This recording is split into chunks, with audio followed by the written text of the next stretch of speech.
Thank you, Courtney. Happy Valentine's Day. Thank you for coming. Briefly, as Courtney said, my name is Joel Johnson.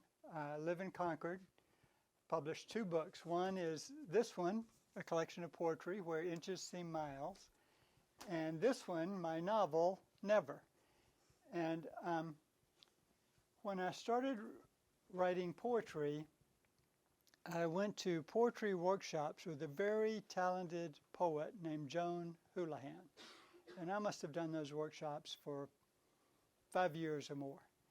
And I don't know that anyone can teach you how to write, but Joan definitely taught me how a professional poet writes. So after publishing this book of poetry and deciding that I wanted to write a novel, I didn't go to a novel writing workshop, but I did know that I needed professional help. And so I found a professional editor. I would draft the novel, I would send it to her, and she would get back to me about plot, character, structure. And we realized as we were working together on this that this is a novel about the segregated South. I'm white, she's white. We needed a different perspective, and so I actually hired 2 different sensitivity readers. These are both black women who read drafts of the novel and then provided their perspective on the story and what they thought it was appropriate for me to say and not say. As Courtney mentioned, I grew up in Columbus, Georgia. I was born in 1954, which was the year of Brown versus the Board of Education. And those of you who are familiar with that decision, the Supreme Court said the schools needed to be desegregated with all deliberate speed. So that's 1954, the year I was born. I attended segregated public schools through 6th grade. So Columbus, Georgia did not move quickly to desegregate. So when I started writing this novel, I knew I wanted to write a coming-of-age novel because that sort of provides a context that I'm familiar with. You know, I knew what it was like to grow up in the South. And so this takes place in a fictional town, LaSalle, Georgia, but it has a lot of the same characteristics of where I grew up. And I knew I wanted to write about the civil rights movement because it was so dramatic, and it was a part of history that I was an eyewitness to. So what I want to do is I want to read you actually a couple of poems that are directly related to the novel, and I'll show you how they're related, and then read you a longer passage for the novel, and then I'd love it to talk. If you have questions or there are comments, I would love to hear what you have to say. What I learned while I was writing poetry was that the poems that I felt most comfortable writing were dramatic monologues, where you assume the role of a character and then you present the poem from their point of view. So the person who is speaking in this poem is an old man, and I would say the poem probably takes place sometime during the 1970s in order for the math to work in the poem. But let me read it to you and you'll see what I mean. Oak Brook Estates. When the mayor, who is black, our second, reviewed the subdivision plans, he asked about lighting, curbing, and lot size, about square footage and average price before he asked, as if in passing, "What about the old oak? Will it have to go?" And I, older than the mayor, old enough to remember its name, knew which oak, and said possibly not, we could keep it for green space. And the mayor, walking me to his door, said it would be good to have green space. This pleasant, chocolate-skinned man never acknowledging the oak's name, though from his question, from the carefully casual way he asked, I think he knew it. Had been told the name by a father or grandfather, though neither could have seen it as I did, or been there as I was, when last it was put to that purpose. And I, the lesson's last witness, then a boy of 7 or 8, watched how the feet turned, twisting first left, then right, then left again in car light, the head obscured, dark above the beam, though I strained to see it, wanting to see how the neck looked, how the rope looked, the dead face, trusting as a boy of 7 or 8 will trust, that it was just, that my elders had taught a necessary lesson, but wondering if it might have been more just to have selected someone older, since this one seemed, in my eyes, in a boy's eyes, watching the body twist in the lesson tree, in the stark light of Buford Neal's station wagon, too small, too young, almost still a child. So there are two perspectives there, right? There's the old man thinking back to this event that he remembers, and then there's the boy trying to make sense of what the adults are doing and seeing it, knowing that it's wrong, but thinking it must be right because the adults are doing that. That's an idea that carries over into this novel. In 1958, the minister of our church in Columbus, Georgia, published an article in Look magazine calling for creative contact with the Negro. We had a segregated church, and he was promptly fired for publishing this article. I was only 4 years old, so I have very vague memories of him personally, but I remembered this story growing up. And when I started to write the novel, I actually found that he had written a book called God Wills Us Free about his experience. His name was Rob McNeil. And so reading that book gave me some detail that I could incorporate into my own book. And there's a character in my novel named Robert McAllister, who is a minister. And in the course of the novel, he will eventually decide to join a civil rights march. And this is a description of the narrator, a boy named Little, recognizing him as one of the marchers. I have returned to this image of Rob McAllister so often I no longer trust my memory. In my mind's eye, he's taller than the rest. His plume of hair a brilliant flag, his proud features practically carved in granite. I still see him as a boy would. I know he didn't lead that march. He followed Butters, and not one member of our congregation followed him. But on that day, I was convinced I saw a hero, and in that year, in that place, the only hero I could see was white. I watched as the Reverend made his way down Broadway, each step an outrage. Our congregation had almost forgiven him for his article, and here he answered their forgiveness with an act that would make our Presbyterian fold the laughingstock of every Baptist, Methodist, and Episcopalian in LaSalle. My own father, not to mention the likes of Win Prather and Mimi Hurd, would think it ridiculous for a grown man to carry on this way. But I didn't see it like that, and the years since have proved me right.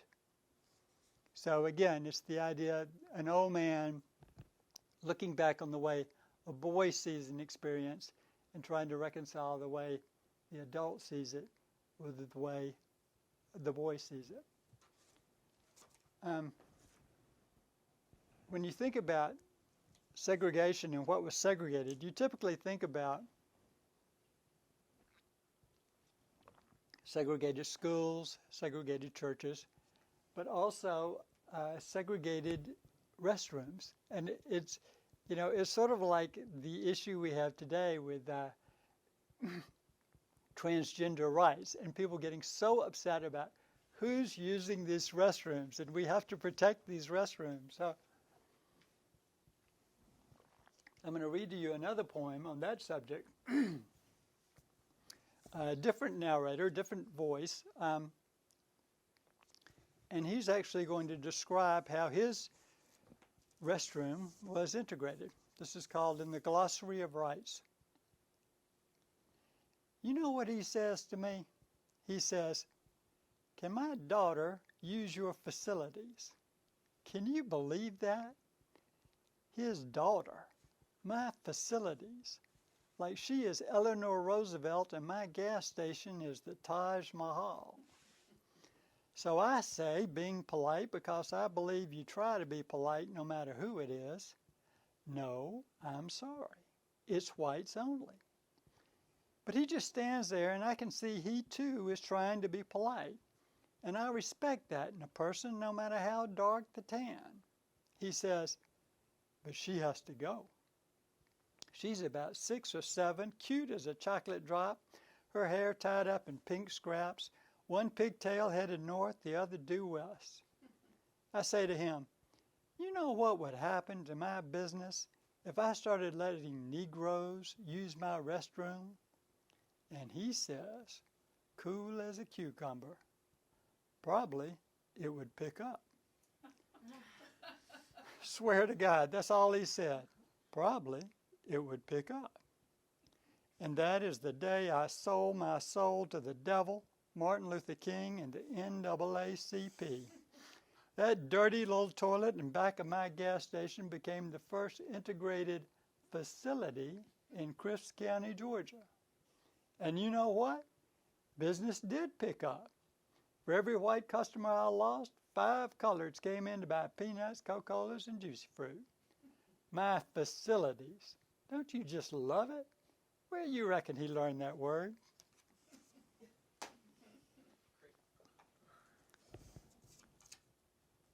The idea of protecting some of these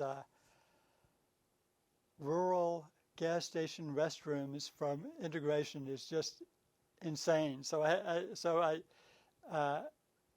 have this scene in my novel as well, where Little and his father have to go to get their maid's daughter from jail. And it's about an hour's drive from their hometown. And they're driving from the jail where she's being kept because she participated in a demonstration back to their hometown.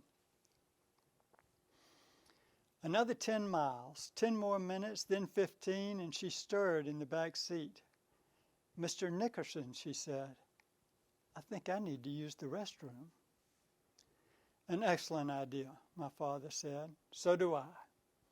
We pulled into a gas station and he headed inside, leaving me in the car with Emma G.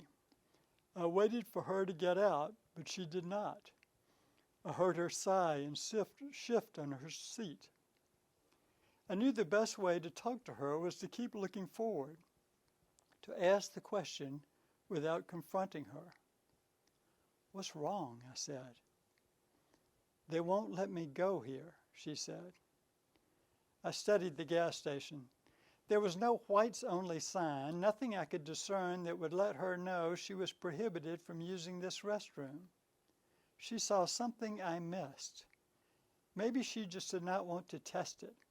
Or maybe she knew no gas station in rural South Georgia would allow her the privilege of using its filthy toilet.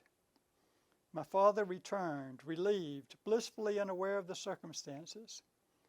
As we pulled out on the highway, I said, Daddy, we need to find some other place for Emma G. She couldn't go there. Couldn't go, he said, uncomprehending. Then, oh. He shot the briefest of glances at the rearview mirror. Hold on, Emma G., he said. We drove a few miles until my father pulled off on a red clay road leading back into some pines. We pulled over into the weeds, and my father left the car running while Emma G. went back among the trees. Yet another humiliation for her, having to admit this personal need to my father, of all people, then having to hide and drop her pants back in the scrub pine. We were careful not to look at her when she returned, and we did not say another word until we arrived in LaSalle.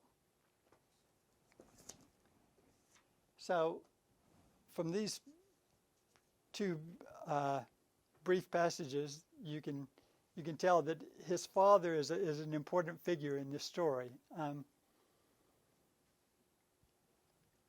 one thing the boy is doing now as an older man and looking back is trying to really to understand his father's racism and to reconcile himself to that, and to his mother as well. Although she's on the racist scale, she's less racist than his father. So now I'll read you a little bit of a longer passage that still has to do with the father and a peculiar friendship that his father had. First, I'll introduce you to his father's friend. Both my parents were born in a town called Kamokachobi. The local joke about Kamokachobi was that you could drive through it faster than you could pronounce the name. My father's family lived on a farm outside of town, but my mother lived up close to the small commercial center with its grocery store, churches, and ice house. Whenever we went down to Kamokachobi, we stayed with my maternal grandmother, and Alan and I had free run of the town. We felt like minor royalty when we walked into the hardware store and heard the proprietor say, "You're Mo Nickerson's children, aren't you?" On summer visits, my father drove us out to the farm where my uncle lived in the old family house. We ate lunch with my cousins, a country spread of ham, corn, sliced tomatoes, field peas, and iced tea. Then my father would announce, "Well, maybe we'll go say hello to Brother before we leave." Brother was an African American of my father's age with a lean frame and a quiet smile, a man who rarely made eye contact. It amused Alan and me that my father called his older sibling Bob and the farmhand Brother. We grew up together, was how my father explained a kind of relationship now rare or non-existent. It did not require an advanced degree in psychology to see that my father and his true brother were different types. Bob was chronically taciturn and my father naturally social. Our visits to Bob's house felt like an obligation. Going to see Brother was fun. The two men had a laconic, perpetually ironic way of addressing one another that I liked to hear. Standing in a swarm of flying mites, my father might remark, "Seems like you got a good crop of gnats this year." And Brother, sweeping his hand before his face in a futile gesture, inevitably replied, "One of the best I can recall." So, Brother is a minor character, so I don't think that I'm ruining the plot to tell you that Brother dies. And so this is a description of his father learning about that. The phone rang, and though we knew my mother was not feeling well, we expected her to answer it. "Well, hey, Bob," she said. "I'm surprised to be hearing from you at this hour." She listened and said, "I see. I'm so sorry to hear that." "Well, here he is then," and held out the receiver for my father. "Bob has some news," she said. Seeing her expression, my father said, "I'll take it in the bedroom." My mother waited until he picked up, then she returned the receiver to its cradle. She came to the table without looking at us, her face gray from her headache, her eyes tired. "What does Uncle Bob want?" Alan asked. "He never calls." "There has been an accident. Brother was inflating a tractor tire, and apparently it overinflated, and the tire exploded. Is Brother okay?" Bob was out in the field when he heard the explosion, and by the time he got back to the shed, Brother was already dead. Bob thinks he must have died instantly. Alan returned my sickened look. Neither of us had experienced death before, and we reeled at the shock. I remembered riding in Brother's truck, the way his hand rested on the gear shift. Probably he had never noticed that, how his own hand looked, the fingers loosely curled, and now he was gone. "This is going to be hard on your father," my mother said. Alan's eyes filled with tears, and she protested, "But I loved Brother." She began to sob. My mother took Alan's hand and squeezed it. "I know you did. We all did. Brother was a kind man." Then I began to cry too, and that embarrassed me. I wiped away tears that would not stop. We sat at our familiar table and wept, Alan and I, the two of us brought together in this unexpected grief. My mother patted each of us on the back, looking unwell. I felt that I had known Brother and experienced his goodness, and now shared the poignancy of his loss with my sister. As tragedies go, this was a mild one for us, but the mildness made the sadness sweet. I cried while knowing that Brother's death would not change my life. My mother began to do the dishes in her pink gloves, and Alan even helped a little. After they were finished, my mother stood at the sink and looked up at the clock, peeling the rubber gloves from her hands. "Your father must be off the phone by now," she said. "Bob has never talked to anyone for more than 5 minutes. Why don't you go check on him, little?" He was not in the bedroom, so I went outside. I found him beside the swimming pool. The last light of the long summer evening reflected off the water, illuminating his pale face. He looked into his open hands, brushing the backs of his fingers across one palm and then the other. I didn't know what to say, so I sat next to him without saying anything. Sometimes, when I was younger, the two of us would sit by the pool in the evening and gaze at the trees in the vacant lot behind our house, finding in the dark, leafy branches the shapes of faces and monsters. I would point to a tree, describing what I saw, a snout, a mouth, the extended claws, and he would peer at the tree in question, then jump suddenly in a way that never failed to draw a laugh from me. I was too old for that game now. I sat beside him and waited. Looking up, I saw that the bats were beginning to feed. It had always frightened me when I was in the pool at night, the way they appeared to be plunging at my head, but they seemed harmless now, strange and hungry little things, shadowy, mysterious, yet somehow peaceful. Venus was rising over the dark oaks. "We used to fish together," my father said in a hushed voice, one will sometimes use when the light is leaving the sky. His mother gave us some chicken livers for bait, and we'd go catfishing. I never have the time for fishing now.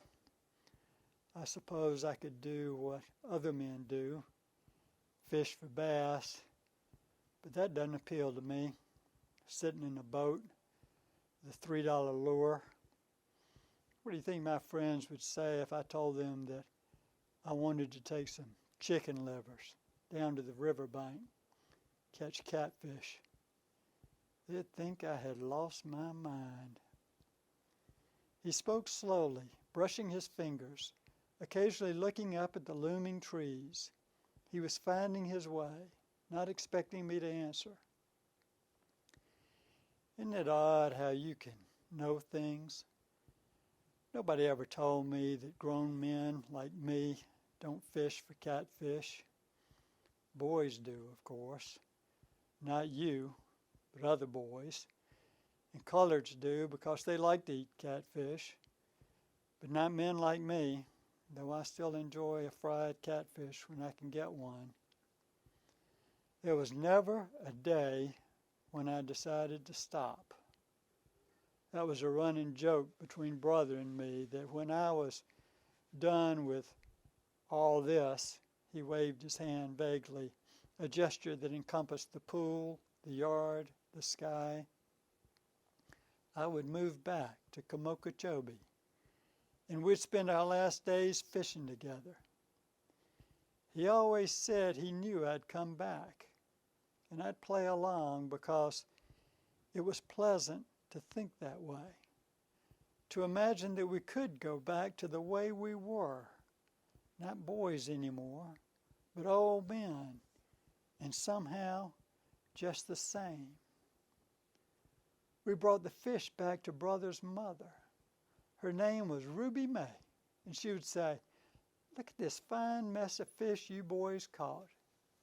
And she invited me to dinner, and I didn't think anything of it. I sat right there at the table with Brother and the rest of his family, and we ate catfish. Best meal I ever had. My father coughed and cleared his throat. No one ever told me to stop going there, but the older I got, the more jobs Daddy gave me. No one can ever tell you how much work it is to have a farm. You just have to live that life to know it. Same with Brother. His daddy worked him from sun up to sundown. We both got so busy, we didn't have time for fishing or anything else.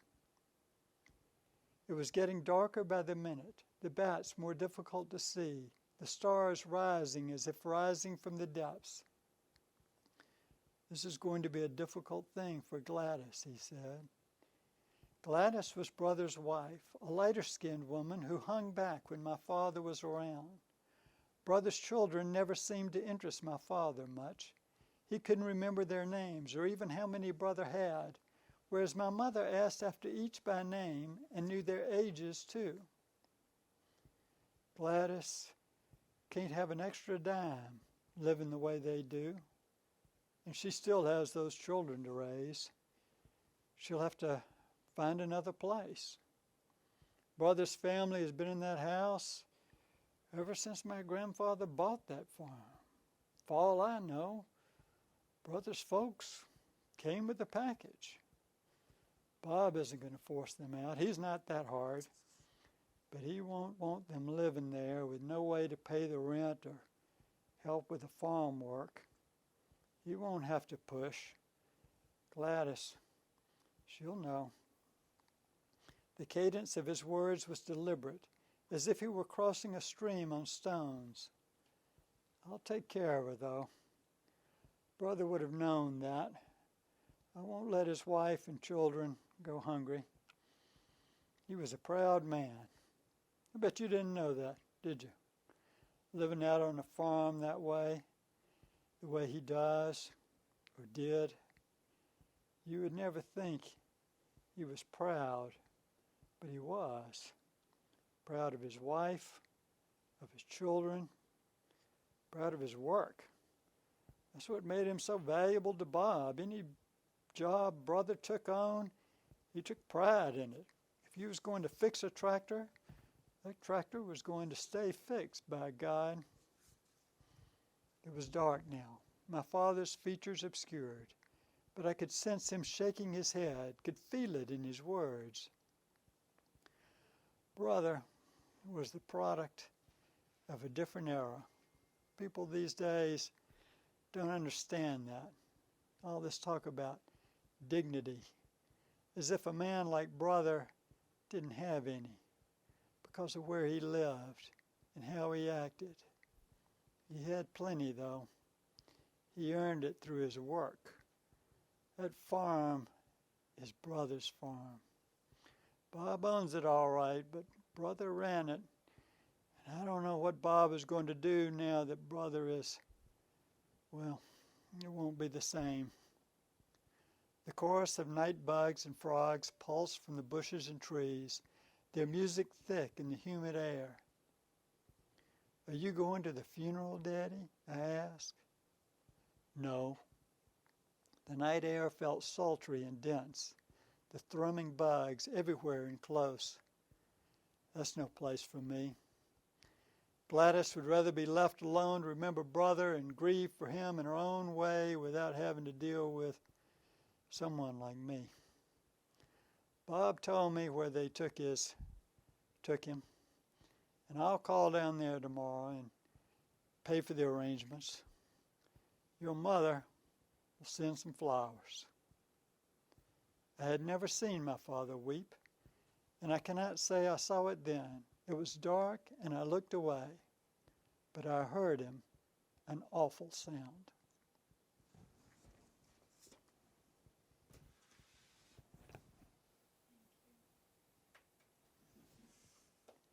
So, questions? Comments? Yes?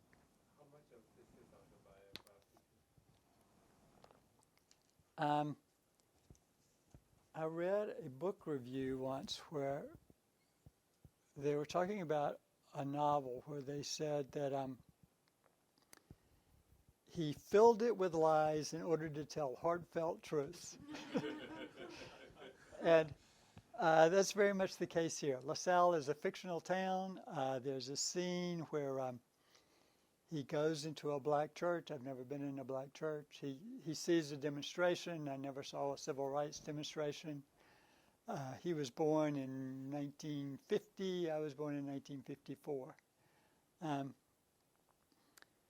So what are the heartfelt truths? One is a lot of the book is about his relationship with his mother, who has migraine headaches. And my mother had migraine headaches. And so that part is autobiographical.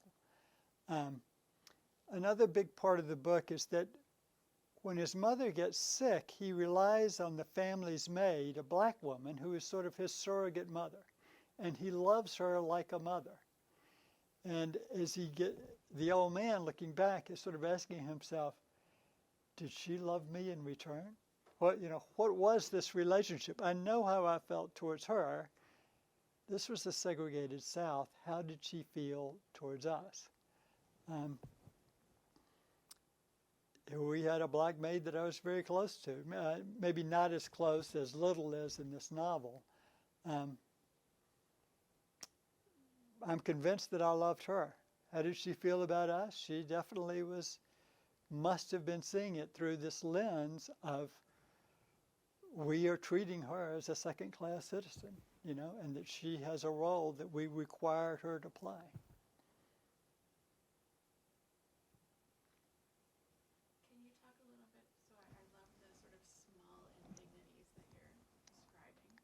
Can you talk a little bit about what big events you're following in the novel, civil rights events, and did you have to do any research to sort of get that right or revisit it? Well, I've always been interested in civil rights, so I did a little bit of research, but I also knew a lot just from a lifelong interest in reading about it. And one reason that I created a fictional town is I wanted to mash together different events from the civil rights movement into one place. So the title, Never. The county sheriff in Selma, Alabama, wore a pin that said never, meaning we will never integrate Alabama. And I just thought, as an expression of belligerence, that's about as concise as you could get. So I knew that would be a good title for the book. The book builds to a mass demonstration, and what happens is the demonstrators are arrested and they're sent to towns all over South Georgia. That didn't happen in Selma. That happened in Albany, Georgia. It was the police chief there was named Lori Pritchett. It was one of Martin Luther King's first efforts after Birmingham. And he went into Albany with the idea that we're going to fill up the jails in Albany, and it will become so unbearable that they will have to change. Lori Pritchett knew what he planned to do, and he arranged to send people he arrested all over South Georgia into small towns. And so in Albany, the movement failed. King thought of it as a failure and moved on from there, learning from that experience. another thing that happens in this book is that the black minister who organizes the demonstration, Timothy Butters, he starts recruiting teenagers, including the daughter, Emma G., to join in the demonstration. And that happened in Birmingham. You know, in Birmingham, they talk about the Children's March because they were running out of steam, and a very controversial thing that they did is that they recruited teenagers to participate in the marches, which a lot of the parents did not like at all. But it proved to be successful.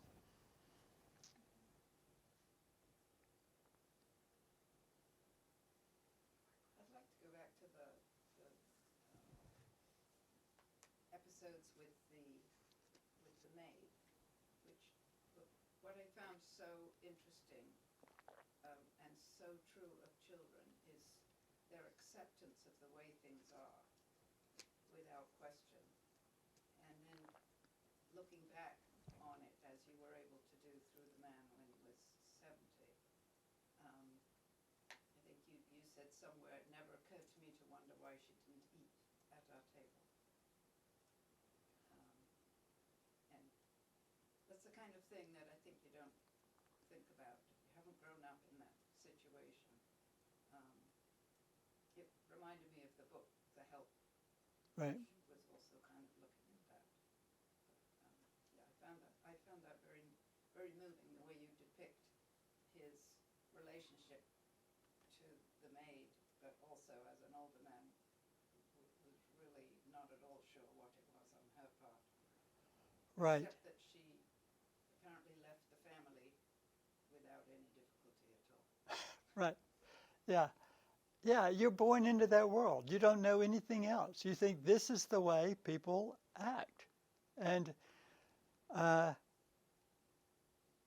of course she's a mother figure. She's been there from the day he was born, and she nursed him as an infant, gave him his breakfast every morning, and he loved her as a mother, and just assumed that of course she would ride in the back of the car when they took her home. That's the way it's always been done. And so one of the challenges in writing the book was the character of Bit. And how much can I, as an old white man, say about what this black woman experienced during segregation, right? And I decided all he can do is speculate. Like nowhere in the novel does he say, Bit thought this, or Bit did this because of this. Instead, he's saying, I think that she was acting this way because of this. Because she lives on the other side of this barrier that he can't cross. And I think that as a writer, if I had tried to describe her experience firsthand, that would have been appropriation. I would have gotten in trouble for doing that, and I did not want to do that. So. Is that where the black consultants that you had, were they helpful on things like this? Yeah, they were particularly helpful in saying that Bit has to have her own life. And so I actually, I wrote, not a lot, but several pages that were just Bit's private story that I didn't put in the novel, just to help me imagine what her life was like. And in writing the novel, I was reading somewhere online about the protagonist in a novel, and the protagonist is somebody who changes the course of events in the novel. So in thinking about giving Bit her own life and her own agency, I did consciously give her decisions to make that would change the action. So the white minister decides to go into the black church because Bit invites him to come into her church. And the boys end up selling pigs in the blanket, which she cooks because she suggests that they do it. And so, as much as anybody, she is changing the course of the action in the novel.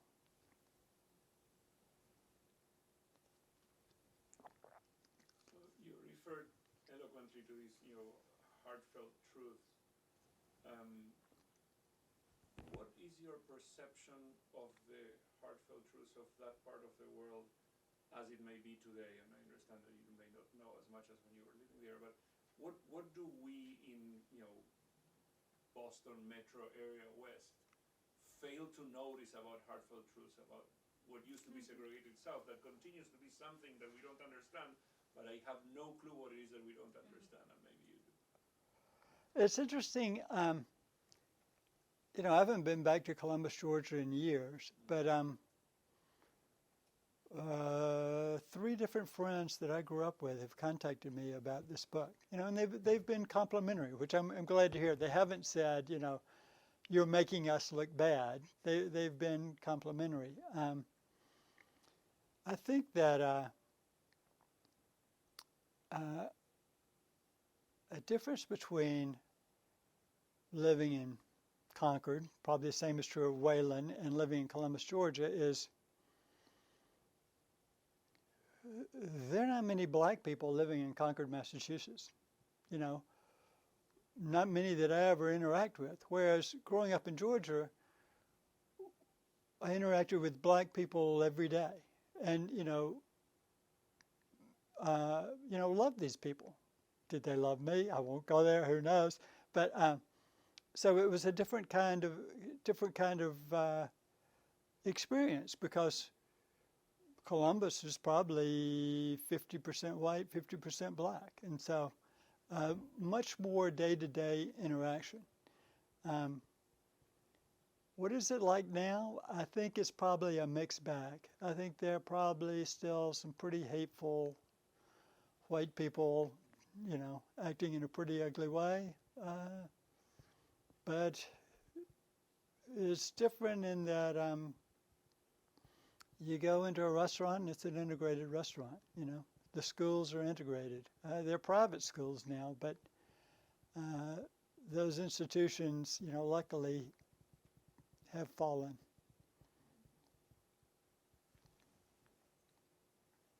You make me reflect on, this kind of notion of, to put it politely, you could say station in life, but it's more, the idea that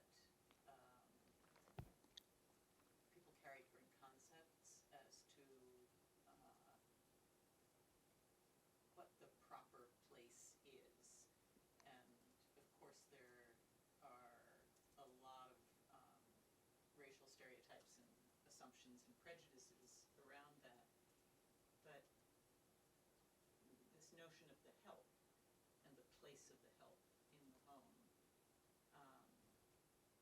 Here in the North, white help would never eat at the table with the family. And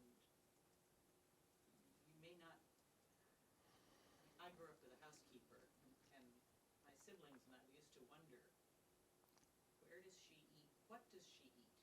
Right. When we actually had a housekeeper, we thought she didn't eat except on the weekends. Right. We never saw her eat. Right. And she prepared our meals for us. She served our meals. So it's a lot of it is the period in history. It's cultural. It's that whole freight of assumptions about class. But I think this, the story is enriched because it does spark those associations beyond the South and beyond the black-white context. And it raises the bizarre issue of what are good manners, right? The person who is the housekeeper doesn't eat at the table. If you insisted that she come and eat at the table, there's a way in which it would be bad manners, because it would embarrass her. It would make her feel awkward. She'd be uncomfortable doing that, and it would be insensitive to make her do it. And so, good manners are enforcing this. On the other hand, she was a professional, and she Right. wanted to be respected Right. for her professionalism, which included these rules Right. that we took on board. right? What's your next project?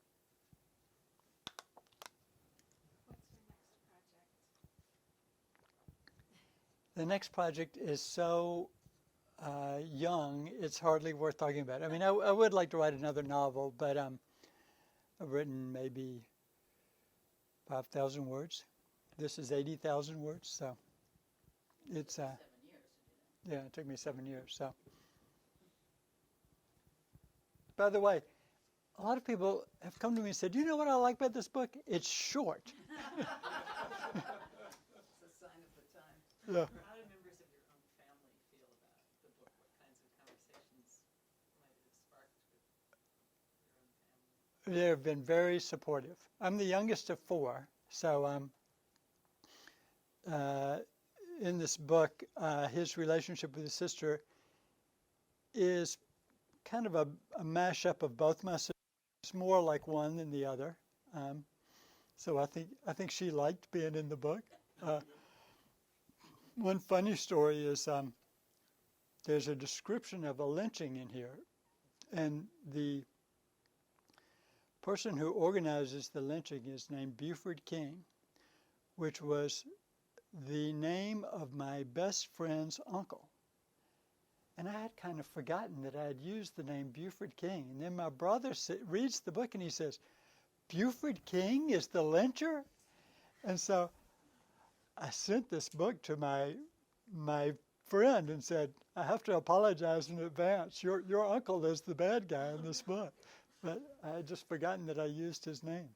That it wasn't his persona. Not his persona, no. Was he very upset? No. Yeah, thankfully he was not, yeah. Also, the note I put in the book that I sent to him is I said, "You of all people will know this book is fiction." And the reason I said that is because there are all these scenes of these boys riding their bikes. I never learned to ride a bike when I was growing up. And so whenever we would go anywhere, I would ride on the back of my friend's bike with him pedaling me. So that's how he knew that it was fiction. Your excerpts also remind me of an autobiographical story. It's called Shaking Hands with Billy by Anthony Turton, a friend of ours, South African, who recalls as an adult childhood friendships with black boys, and how, as he put it, going through the apartheid era and change of government, got in touch with himself. And his personal story is, it's a metaphor for the history of that country. Wow. Shaking Hands with Billy? Sounds like one to read. What made you write this book? Because it's a lot of work, and I know you don't make something that you make money or Not for the money. absolutely not. I'm certain. It's pretty glamorous to be in the Wayland Library, though, and have, I think that 7 years? I don't know what. I think I was born wanting to write a novel. I think it's something that I've always wanted to do. Yeah, but you could have chosen so many topics. Right. There had to be something that made you write about this I think that coming of age is a pretty conventional choice for a first novel. To Kill a Mockingbird, A Tree Grows in Brooklyn. Recent one that I read, Black Swan Green by David Mitchell. I love those coming of age stories, sort of the sensitive child discovering the world. And my own childhood was pretty stable and therefore pretty dull to write about. But I knew that civil rights was dramatic, and so I thought that combining what I knew about my own childhood with civil rights would add drama, would create a dramatic story. Once I started writing it, was thinking about, what is this book really about? And I would say that to a large extent it's about alienation, which is an experience that we all have. Like, what's your experience versus my experience? What are you thinking versus what I'm thinking? There's always this barrier between any of us. You couldn't think of a more striking metaphor for that than to have this experience of having these people come into your house and yet thinking of them as separate. They are by law separated from you. They are, a lesser person than you are, even though you're right there in the same house together. So as I worked on it, I did feel more and more like there's something here.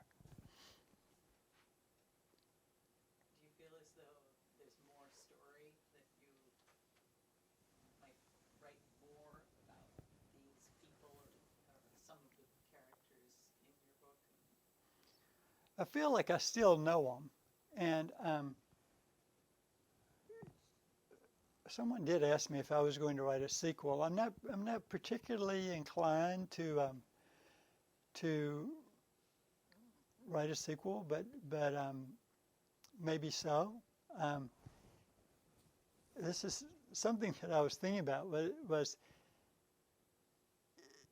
I do think of these as people that I now know. So then I started think about someone like Charles Dickens. How many people were running around in his head by the end of his life? I mean, it's remarkable. Thank you